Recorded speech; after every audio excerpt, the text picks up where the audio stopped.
Hey everybody, welcome to another episode of Unleash Your Inner Diabetes Dominator. Danielle Hargenrader here, happy to bring you yet another awesome diabetes having guest. Today we are going to interview Stephen Shaul, who has been living with type 1 diabetes since 1991. Me too. Since April 2012, he has been the writer of the diabetes blog Happy Medium, and since then he has covered a number of diabetes related subjects. In November 2013, Stephen began awarding medals to people living with diabetes who achieved their athletic goals. In November of 2014, he spoke before the U.S. Food and Drug Administration during a public workshop on interoperability between diabetes devices. Most recently, he started the diabetes podcast, Diabetes by the Numbers, speaking with diabetes newsmakers of the day.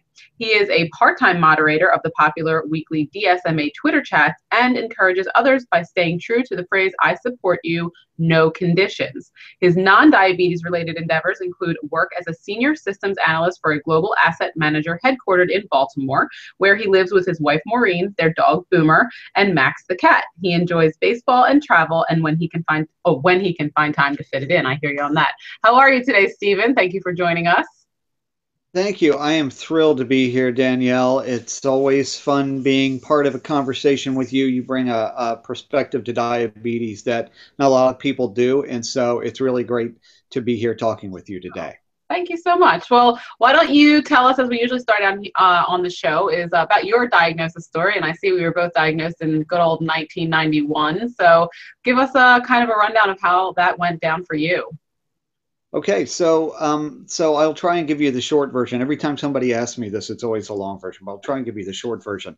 It was actually 25 years ago, about 2 weeks ago. And so I was really kind of sick from probably, this is 1990, right around the Thanksgiving holiday on. And I've read it somewhere where sometimes type 1 diagnoses in adults, and I was 28 at the time, sometimes those diagnoses can take a long time, or sometimes the onset of type 1 can take a long time when you're an adult. I have no idea whether that's true or not, but I have read it. So anyway, I had been to a doctor about another issue, and the doctor, and I mentioned my symptoms, which were all the typical diabetes type 1 symptoms, and he really didn't say much about it. And kind of, I had another issue that I needed to have looked at, and it was ear, nose, throat specialist type stuff. So he sent me to an ENT guy. I went to that guy, and I told him, after he checked me out, he said, it's nothing, it's nothing, $80, please. And after that, I was like, well, I'm having all these other symptoms. Do you have any idea what's going on here? It's really not normal. And I was losing a lot of weight. And he said, well, you might want to go back to your primary and ask them to do a blood test on you. And I was not feeling extremely confident about that at that point, although my primary then was a primary that I had had since I was a kid. But I wasn't feeling good about that. So I'm sitting around at a Christmas gathering, I think, with family, and I mentioned all this. And my grandmother at the time said, hey, I've just started seeing this new doctor. He's very thorough. He's an internist. He will check you out from head to toe at your very first appointment. And if there's anything wrong with you, I'm confident that he's going to find it. So I made an appointment, went to go see him. He did, I told him all of my symptoms, and he did some blood work and, did a urine sample. And they called me about 2 hours later and said, the doctor would like to have you come back tomorrow morning, first thing. And I said, okay, yeah, sure. Can you tell me what it's about? And they said, yeah, we'd really like to have you come back and talk to the doctor directly. So I come back to the doctor the next morning. Now I'm a little worried, and I had some conversations with my wife. We were just dating at the time.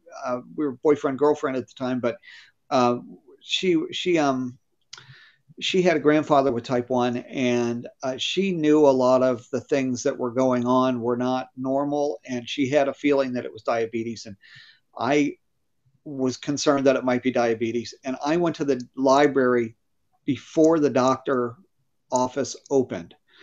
The library opened about a half an hour before the doctor did. And I went to the library and grabbed a quick reference book and I'm reading down the symptoms of type 1, and I'm like, bam, bam, bam, I've got every single one of them. And so I go to the doctor, and yeah, it's type 1. So that's kind of how it happened. Yeah. Okay. Well, that sounds interesting. See, I've had talked to a lot of people who, same as you, they get a little bit of a pushback. Well, you're an adult, because I have talked to a number of people who have been diagnosed as adults. I think the doctors are more prone to kind of go to that diabetes diagnosis when it's a child, but when it's a 28-year-old, a 30-year-old, even older than that, they're like, oh, well, maybe it's not that, which is kind of a dangerous thought process to have. And I think that that's kind of rolling towards people are spreading awareness more kind of rampantly, as we try to do in the diabetes community, so that people are aware that it doesn't matter whether you're 8 years old or 28 years old, it could just as easily be type 1 diabetes, and it needs to be addressed. So as an adult, for you, as you're, obviously you're 28, you've began your adulthood a long time ago. And I always kind of, from my experience from talking to people, it's a lot more difficult for an adult to transition into having diabetes, meaning kind of to not necessarily just transition, but the emotional toll that it takes on you. Because it's like, hey, I've established my life. You have your girlfriend at the time, who's now your wife, and you have your routine. Whereas children, when we get it, our parents are already telling us mostly what to do. If I'm 9 years old, my parents are kind of cooking my meals and doing most of that for me. So what was your experience kind of transitioning from life without diabetes to, obviously we all know life is different completely when you do have diabetes. So what was that like for you in the immediate time from diagnosis? So good question. For me, it was really, just go and do it. I was still, I spent a few days in the hospital, and that allowed me, among other things, to put on some of the weight that I had lost. I was really down to like about 135 pounds, and I was about 5'10" at the time. So I was really underweight, and that helped. But I was still in pretty good shape. I mean, I was not a super athlete, but I competed in high school sports, and I still stayed very active after high school. And so I was really in good shape prior to this. And so physically, it wasn't too difficult. It was just a matter of getting used to, hey, I got to do these injections all the time, which was not, it was one of the first things I remember thinking when they told me, okay, you're going to need to do, for me, they told me 2 injections a day. Mm-hmm. And that was that. And they gave me a diet plan, and which I didn't follow great, but so what happened was one of the first things that happened was they said, well, twice a day, you're going to have to do injections. And I immediately did the math in my head. How many injections is that every year? Now, for a lot of folks, that would overwhelm them. For me, I'm like, okay, well, if I think of that number, it's going to overwhelm me. If I think about how many injections that is over 10 years, it's going to overwhelm me. So I just thought, okay, next injection, mm-hmm. every day. Just one day at a time. And I'm not a big one day at a time person. I'm a big plan ahead kind of guy. But I knew that it was going to be hard for me if I did not take it one day at a time and just deal with it as it came along. So I can't tell you that my management was great in the beginning. It was really terrible. I did follow the exchange diet plan that I got fairly well. I did not check my blood sugar hardly ever, probably for the first 10 or 15 years of my diabetes, maybe more. Just because I hated it. I hated doing it. I hated the cost of the test strips. So I figured, hey, as long as I'm upright, I'm not going to worry about it. And then, of course, that led to some rather high A1Cs. Not extremely, but, I was in the 9s, pretty regular. So I wasn't great in the beginning, but I did get, I was let's figure things out and go ahead kind of guy. And that's why, for me, just doing it as I went along and learning a little bit more as I went along kind of worked for me. Yeah, I think that's great advice for anybody living with diabetes, whether you're newly diagnosed or you've had it for 25 years like you and I, is that sometimes you have to take it not only one injection at a time, one blood sugar test at a time, or check at a time, one day at a time. I mean, really, as I'm also a big plan ahead. You know, I have a 20-year plan for my life, and I know that that's not necessarily going to be how things are going to work out, but it's nice to plan ahead, because at least when you have something that you're shooting for, you're ending up, you know, you have something to aim at versus just kind of aimlessly wandering about. And you can do that with diabetes too. You can have, you know, I have a goal that I want to have an A1C of whatever it is, or I have a goal that next time I check my blood sugar, I want it to be within this range. And you can do that, but reality is that hormones and illnesses and stress and everything else that diabetes gets affected by is not necessarily, so even if you plan the best laid plans, sometimes just can't, you know, can turn out the way we expect them to. So I think that's really good advice for people out there watching, newly diagnosed or not. It's like, hey, you know, take it one day at a time, just aim to make some progress and not necessarily beat yourself up if it's not perfect, because perfect's not really real. So that's probably a good thing that you allowed your future planning self to take a little backseat to the, okay, one shot at a time, one injection at a time. But yeah, that's really great. So I want to ask you a little bit about all the other things that you've done, because you've done so many things. I want to touch on all of them. But tell us about Happy Medium. So you started the blog in 2012. What kind of prompted you to make that leap? Because I know a lot of people out there think about writing a blog or think about having a voice and using that voice, which I encourage all people out there who have diabetes that want to be part of our community to just speak up. Your voice matters. It doesn't matter what it is that you have to say, as long as you're coming from the heart. So tell us what made you kind of make that leap. Okay, so I knew nothing of diabetes online community. Probably until 2011, 2012. Well, 2011, summer, fallish of 2011. And so around that time, my wife had heard an interview on a public radio station from somebody who was writing about artificial pancreas research. I have no idea who it was. I can't remember who it was, but she was very excited about it, called me at work, said, you got to listen to this. I come home and I listen to it, and I said, okay, well, it sounds great to me. What do you want me to do about it? And she's like, well, find out more about it. Go online. Somebody's got to be writing about this. Somebody's got to be writing a blog or something. So I go online and I Google diabetes blogs, and that's kind of where it all started. So, so I started finding diabetes blogs, started realizing that there was a community out there. I started realizing that there was a lot of information available to me that I knew nothing about. And so I was able to kind of get into that. And probably within, 2-3 weeks, I wanted to write a blog. And then I had to kind of slow myself down and say, well, it's very easy to do that. And it's very simple to start a blog and to go out there and start, writing. And I'm a relatively quick writer when I write. But the thing is that I also knew that it would be very easy to burn out. And so I knew that if I kind of waited and I thought about it a little bit, and I'm not encouraging anybody does this necessarily, but in my case, it worked, where I said, okay, well, maybe I need to think about it a little bit. Maybe I'll come up with, some ideas of what I'd like to do. Maybe not.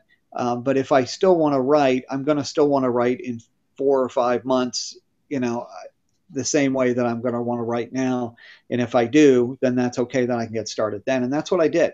Started on my 50th birthday in April of 2012. And the rest is history. I just keep, writing and try to cover things when I can cover them. Try to support people when I can, and try to leave a little bit of history of my life with diabetes for whatever family or whomever might want to see it later on. Awesome. Yeah, no, I think that's great. And it just reminded me of something I just heard on the radio. It's totally kind of irrelevant, but you kind of approached it. They said the same thing about getting a tattoo. You think about it. If you want it now, wait 5 months, wait 6 months, see if you still want it. Because if you still want it, then you should get it. And you had that approach for your blog. But that's kind of an interesting way. I mean, I think a lot of people would appreciate that, because a lot of people aren't ready to just dive headfirst into it. So that's cool. You came up with some subjects and just waited and gave yourself, it's kind of like a little birthday gift for yourself. So that's pretty cool. So it was. And And I told nobody. I told nobody when I started. So I didn't even tell my wife when I started. I just started writing and I was on the road at the time. I think I was in Cincinnati for opening day. Opening day in Cincinnati is a big deal. And I grew up in Cincinnati. So I was there and I was just kind of in a quiet space by myself at one point, and I just wrote it out and started. But yes, you're absolutely right. I think in my case that worked very well. I think for other people, it's great if they just say, "I'm so excited, I'm just going to dive in." Some people are, and people are just different. Some people can do that right away, and they know exactly what they want to do and exactly how they want to communicate, and that's perfect. And in my case, I had to stop myself and say, I don't want to do this just because I think it's cool. I want to do it because I have some things that I want to do, even if they're selfish. There are some things that I have some goals there, that I want to accomplish. Yeah, and I think that's the same as anywhere in the diabetes online community in the world. We are all different people and we all approach things differently. But I think at the end of the day, we all kind of have the same outcome, that we want to use our voices to help other people, gain education, gain knowledge, maybe gain inspiration or motivation, or, spark them to look up their own subjects, and kind of just to help other people in whatever way each of us feels is the right way for us to help other people, which I think is nice that there's so many options for all of us to help people in our own way. So that's pretty awesome. And you took that a step further by beginning this awards program for athletic achievements. Tell me a little bit about that. I'm sorry, say that again. I kind of lost you in the audio for a Oh, no, second. no problem. I was saying that you took your awarding and helping people, kind of feel good about their achievements to another level by giving out awards for athletic achievements. I was going to ask you to tell us a little bit about how that started. Oh, sure. So what happened was I read or saw a video posted from Carrie Sparling on her blog, Six Until Me, and she talked a little bit about working out. It was a very short video, but she kind of talked about how important it is, not only from a physical perspective, but also from a it makes you feel good perspective. And one of the things that she mentioned when she toward the end of the video was, I don't care what you do, if you climb Mount Everest or you run a marathon or you get up out of bed and you walk around the block today, you're a champion, or something like that.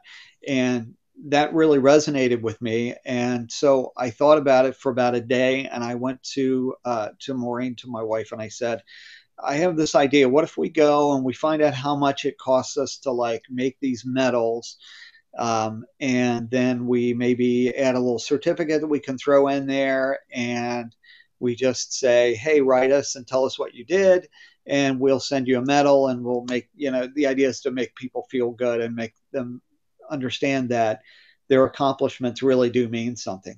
And so that's kind of how it started. She was thrilled. She was very much behind it, 100%, and still is, and she still helps me a lot with that.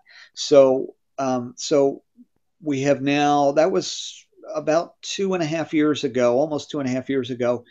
We've now given over 75 medals Wow. to people in, I can't remember how many countries, 5 continents, probably 14 or 15, 16 countries, and about 14 or 15 or 16 states, for all kinds of different things, like people completing 5Ks or half marathons, people who have done boxing classes and finished them, and people who have done soccer, people have competed in ballroom dancing, all kinds of things. So, and we still encourage people, please, please, please email us and tell us about your athletic achievements, or the athletic achievements of the loved one with you, that that you are close to living with diabetes, because we want to send a medal. I've got plenty upstairs just waiting to be sent out. So please email us. That's awesome. So as usual, I will include the email address. So Stephen will give it to me, and I will include it below the link, or I'll include the link below the video, both on the YouTube channel and on my blog. So you can definitely email Stephen and let him know either about your athletic achievement, or like he said, if your loved one has diabetes and you want to kind of honor them, give them a little bit more appreciation and celebration to let them know that they're pretty much awesome. You can email Stephen and get your name on the award list, which I think is fantastic. It just makes me smile because I'm a huge proponent of celebrating every achievement matters. If we're going to try to make progress in our lives, we can't just have this one giant goal where it has to be all or nothing until we feel successful, until we feel worthy of celebration. You have to have little milestones along the way to whatever that one goal is, so that along the way you can continue to feel encouraged and supported and celebrating and proud of yourself. So I think that that is such a, like you said, whether it's a 5K or a marathon or whatever it is, there's no actual requirement. You just have to have done something that you feel proud of and makes you feel good, which I love. I love that very, very much. So I appreciate that you do that for people in our community, because I think people in our community need as much celebration as we can get. So that's awesome. So thank you for doing that. And so the other thing in your bio that, of course, I want to know a little bit more about, and I'm sure other people would be interested in hearing the story because I'm sure it's an interesting story, it's about speaking to the U.S. Food and Drug Administration, which I personally have some qualms with those people, which I'm sure many people out there do. Maybe just tell us a little bit about how that went down, because that's an interesting story all on itself. Okay, so it's a small story, but it meant a lot to me at the moment that I did it. And what happened was, I am on a mailing list, and I can't tell you what the mailing list is, not because it's secret, but because I can't remember what it is.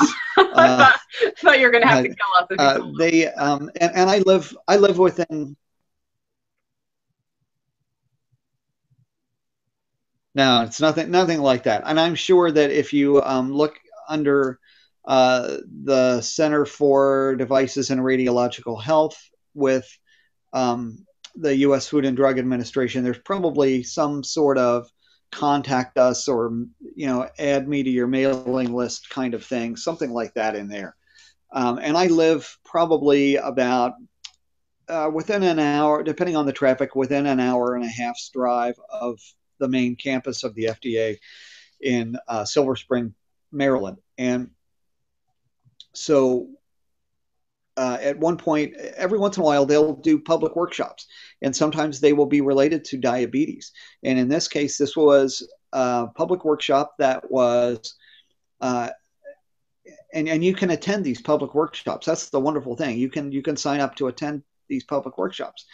And this one was on interoperability between diabetes devices like, CGMs and pumps and cell phones, tablets, whatever, and sharing things via the cloud, that kind of thing. This was just as CGM in the cloud and Night Scout started really ramping up. So I get the notice that they're going to do this public workshop, and I'm like, hey, I got a couple of PTO days left. I'm going to go down there and I'm going to see it. And then as I sign up to register to attend this thing, I see a portion that says, do you want to speak during the public comment section? And they have a public comment section during these meetings often where anybody can come and speak. You just have to get on the list. And so they'll tell you you have a time limit. And I think our time limit was like 3 or 4 minutes, which was plenty of time for me to get my point across. And so I got there and I sat through a lot of what was happening. The meeting was about the interoperability, and it was also about bolus calculator apps. That there are several bolus calculator apps that will allow you, especially like it's helpful if you're doing multiple daily injections. I'm on a pump now for the last 6 years or so, but when you do multiple daily injections, having a bolus calculator app often is helpful because it allows you to just kind of figure out what it is, double check your math. And the FDA was kind of interested in getting comments about, hey, is this really good? Are we worried about maybe some of these aren't accurate, maybe they're not, good. Somebody, and several people spoke on behalf of that. I know Adam Brown from Diatribe was there. There were some other folks that were there at that meeting. Bennett Dunlap was there. Howard Look of Tidepool was there speaking about interoperability. And during the comments section, I got a chance to get up and I just spoke, and I learned something there's an advocacy workshop that's done at Friends for Life in Florida in July. It's now a 2-day workshop, I think. And I had been to the first one just maybe 5 months before that. And one of the people who spoke was Rebecca Killian. And Rebecca is someone who works for the FDA. She works on the patient advocacy side. She lives with diabetes. She sits in meetings often where drugs or devices or whatever are being discussed. She sits with industry professionals. She sits with doctors, scientists, researchers, and they're all around a big table. And she speaks on behalf of the patient. And one of the things she said during that meeting was, make sure you have all your facts and whatever straight, but speak from the heart. Nobody else can tell your story like you can tell it, because nobody knows your story like you know it. And so I remembered that when I got up and I spoke about it. And it was very emotional. It was nothing for me to go up and speak. Speaking publicly for me is not a big deal. I've been doing it since I was 17 years old. But for me, getting up there and doing it, I did it. It was over. And then I went back to my seat, and then it just kind of overwhelmed me at the moment. And I thought, wow, at the time I was thinking, well, 3 years ago, I didn't even know that this diabetes community existed. And now here I am speaking before the FDA. So that was a big watershed moment for me, I think. Excuse me, advocacy wise. So I thought it was a short story, but it turned into a long story. No, I mean, I think that it's a beautiful story. And I think that the power of sharing your story. So I have to agree with Rebecca, as you said, and I'm always about telling your story, because your story can help other people understand things that they may not have previously been able to understand. And especially in a setting where there are a bunch of industry professionals and doctors and scientists who don't actually live with diabetes day to day, but they do have a huge hand in deciding the tools that we as people with diabetes get to use in our day-to-day management. So to have someone there like you or anybody else who does that on our behalf is very, it is touching. And I am grateful to have people that are out there doing that for us, because we need that voice. And your story, that's just the personal story of sharing it.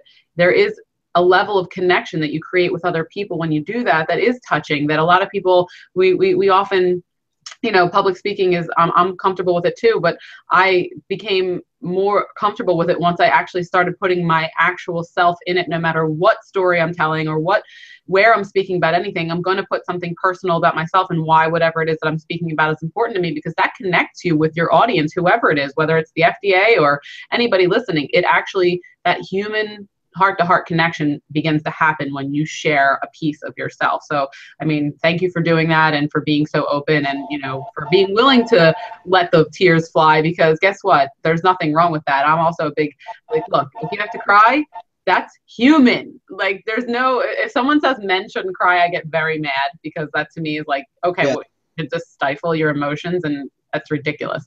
But anyway, thank you for doing that. And that is awesome. Yeah. And I think that sounds like a lot of fun actually to do. Thank you. Well, it was a very emotional thing, and I tend to be overly emotional, particularly when it comes to empathy for others. I tend to really get overwhelmed at times, but I don't apologize for it anymore, because I can't really help it anyway. And so it's not, it's just what it is.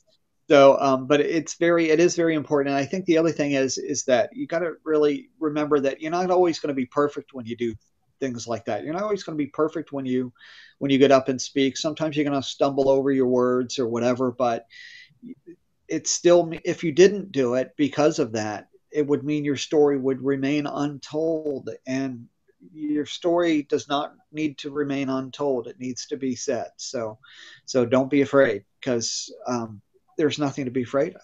Yeah, exactly. Perfect. So tell me the last thing I'm probably going to ask you about, and then we'll go into your top tips for thriving with diabetes. But let's talk about your podcast, because this is actually something that I've been talking to a lot of people about lately. I just interviewed Stacy Sims, and there's a lot of people out there kind of rocking the podcast world with diabetes related topics. So what prompted you to move from, not move from, because obviously you're still blogging as well, but to include in your outreach efforts, a podcast? How did that go down?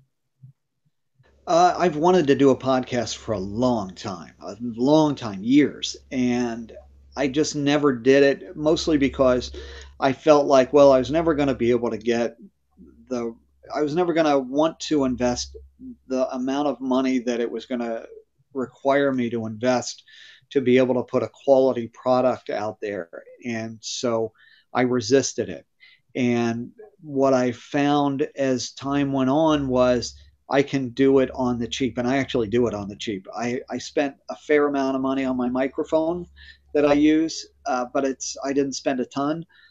Other than that, I really am using a free recorder to record all my Skype conversations. So I do all the interviews over Skype with a free recorder that records it and puts it on an MP3 format. I use a free software program that basically allows me to mix in music and sound effects if I need them or whatever. And so that I can use that. And then there's another program that I use to kind of take all of the varying sounds, because when you have different things, you'll have different levels of sound, and it just kind of evens all that out. And that's free. So all of that's free. And then I spend, I don't know, less than $10 to have a hosting site host the podcast so that it'll be out there forever and people can always click on it. So that once that was solved, then it was, well, what am I going to do? And I resisted. This is another place where I resisted for a while, because I thought, well, all of the podcasts that I had listened to seemed to all be about 45 minutes or an hour, and they would sit down and they'd interview somebody, and they were all good, and I liked them. And I was like, well, I'm not going to bring anything else to the table. If I can't do anything different, then, what's the point? I'm just going to be repeating what everybody else is doing. So I had to rethink it. And I went to a conference last year where I was in a space with a lot of other patient advocates, not just diabetes advocates, but people with HIV and people with hepatitis and people with breast cancer survivors and things like that. And I was sitting with someone at dinner one night, and we were talking about it. And this guy publishes a lot of videos on his site. And I kind of described all of the things I just described to you. And he said, well, why don't you just make it shorter? I'm like, what do you mean? He's like, just get in, tell the story, boom, boom, boom, make a few points, get out of there. And that was the idea. And his idea originally was to do it in 5 minutes or less, which we tried, and it just didn't work. We just can't do it in 5 minutes. What we try to do now is we try to keep it to 15 minutes or less, and that generally works. We've had them as short as maybe 8.5 or 9 minutes, but we've had them as long as maybe 16 or 17 minutes. It just depends on the who we have and the questions we're asking and the subject we're delving into, and how long the questions and the answers are. And so it's been a lot of fun to do. I absolutely love the podcast. I love doing it. It's a lot of fun. And I enjoy the people that I've been able to speak to on it. It's just been, it's a hoot. Yeah, I hear you on that.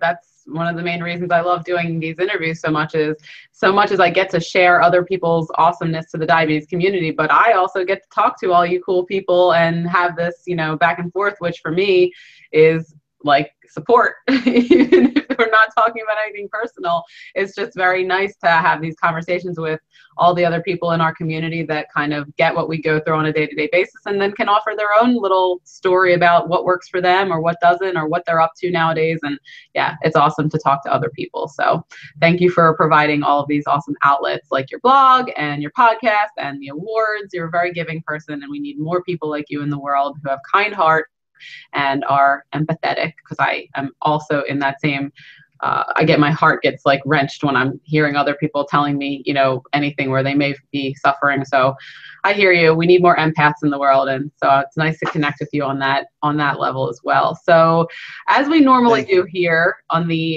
towards the end of wrapping it up, I'd like to hear, you know, what your top 3 tips, what are Stephen's top 3 tips for thriving with diabetes that you've learned work for you over the last 25 years? Okay, well, 3, huh? I've got to come up with 3. So the first thing I would say is uh, uh, don't look back. And what I mean by that is yesterday already happened and you can't do anything about it. And if you're unhappy with it, then I get it. And it's okay to be unhappy with it, but don't let it burden you. Also, if it was perfect yesterday, you know, don't expect that diabetes is going to allow you to replicate that. So if you just move forward and use yesterday as a benchmark, then that's okay. And I think it will help you going forward. The second thing I would say is seek out people who are going to support and empower you. So whether that's a doctor, whether that is a friend, a loved one, whether it is someone else living with diabetes, often it's all of those things for people. And if you can do that, that certainly will help you, particularly in the times when the going is a little tough. And then I would also say, third, and this might not be the best one, but I would say don't be afraid to change things up once in a while. Don't be afraid to get out of, not necessarily get out of the comfort zone, but rather say, look, I'm not happy with this aspect of whatever is going on with my diabetes. So maybe if I change this, maybe that'll do something different, or maybe it'll make me feel better, or whatever. I know for me, it's usually getting out and working out, whether that's in the yard or whether that's at the gym, which I have to do tomorrow, or whether it's something else. It's, you know, that's something that makes me feel better, regardless of whatever else is being heaped on me from work or personal life or diabetes. So, yeah, just don't be afraid to change things up once in a while. I was very much a person who always liked things to be exactly the same all the time. And I'm still that way in some ways. But I also really try to change things up just because it makes me a better person, usually.